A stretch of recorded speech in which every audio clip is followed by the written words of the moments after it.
Well, hello there. Let's talk about the Anasazi. About 20 years ago, the University of New Mexico, you see their logo there at the top of the screen, decided to do some archaeological digs in the desert. Here's a map of the area where the Anasazi were known to live. And here is the large area, and you see that it has 4 different states. Now, I was living with my family in Albuquerque, and the dig was here in the Chaco Canyon. The things that were found at this dig are now kept at the Anasazi Heritage Center. And this is a place that is very protected because so much of this antiquity or ancient things is of great value to people who are living today. Let's look at some pictures and pretend that you're an archaeologist driving to this dig. The landforms in the desert are quite breathtaking and amazing. As you can see, rocks just jump up out of the land, and here you can see the different colors, and the different colors come from the minerals that are in the earth in this area. Now here's another picture that I took as we were driving through the desert, and in the distance on the top of this mesa you can see homes that belong to Native Americans, and many of the Native Americans still live in these Pueblo villages. Now as you look around in the background, you can see there's absolutely nothing else. No traffic signs, no billboards, no advertising, no gas stations, no motels.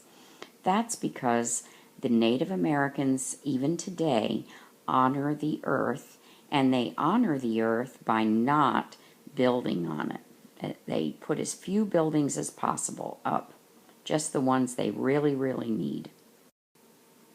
And here's another picture of Pueblo dwellings, and you can see them up high on the rocks. And I want you to be thinking about why they built so high. It must have been hard for them to get to their homes. So why do you think they did that? Here's another picture of some rocks that have just jumped up out of the earth. And you can see evidence of erosion happening. You can see how tall they are. I wonder what happened to the earth that caused these rocks to be so jagged. Now, what scientists tell us is that when rocks are jagged, that means they're relatively new. When they're smooth-topped, that means that erosion has been working for centuries, millions of years. Now, here's a picture of the actual dig. Scientists, known as archaeologists, dig very carefully. So they come in and they mark off very small sections, and then they dig in tiny little sections. Each section is numbered so that they can tell exactly where things were found. And you can see here that people have been working, digging down into the earth, looking for things that are called artifacts. And here they are actually working, digging. Sometimes they dig with tiny little teaspoons and sifters, things that you might even have in your kitchen. And they do that so that they don't miss anything. This is a picture of a storyteller doll. Now this is a modern storyteller, but the history of the storyteller comes from these ancient traditions. The Native Americans, even the Anasazi, would gather at the end of the day and there would be someone in the tribe who was the storyteller, and that was their entertainment. They didn't have televisions or radios or iPads or boom boxes. They had storytellers, and that was their entertainment at night. And here you can see a storyteller with the children sitting on her lap listening to the stories. And the one that you can see there, he looks like he's getting sleepy and rubbing his eyes. Another thing that they find when they go on these digs are examples of pottery. Now, usually the pottery is broken, and if you look very closely at this one, you can see the cracks. This was put together from the pieces that were found. They used special glue and cement to rebuild these ancient pots. But what I want you to notice is the intricate designs. And think about 2,000 years ago, would they have been able, or what tools do you think that they would have been able to use to make these beautiful designs that have held up for 2,000 years? You can still see the paint, you can see the straight lines. I often sit and wonder how they did it. Now, this is a modern piece of pottery that was built the same way, using the clay from the desert, and this artist has used a different type of design, but you can see that the pot is very similar. The Native Americans today do many of the same things that their ancestors did. Now, I'm going to be telling you the story of Anasazi beans, and here are those famous Anasazi beans that were found in this pot that was many thousand years old and was one of the few pots that was not broken.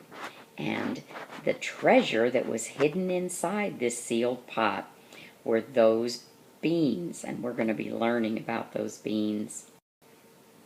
And here's a picture of the Anasazi beans up close, and you can see the different little spots and dark places and light places, and they're a very unique bean.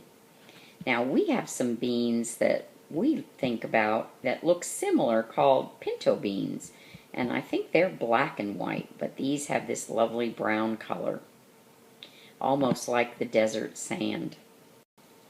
And think about how they were found. These beans were found in that sealed pot, and archaeologists spent a lot of time trying to decide, should they break the pot open?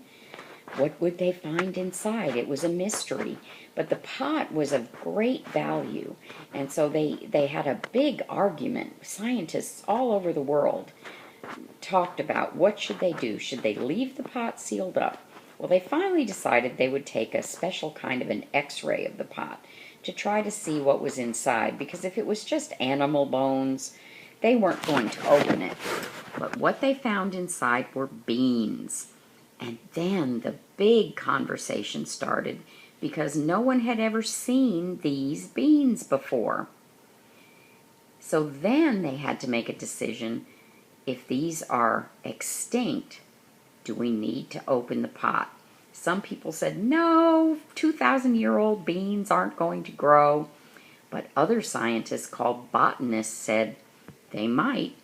And so the discussion kept going and going until finally they decided that they would very carefully open the pot.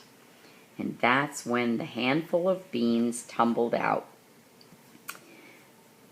They put advertisements in the paper and asked for people to volunteer to try to grow some of the beans.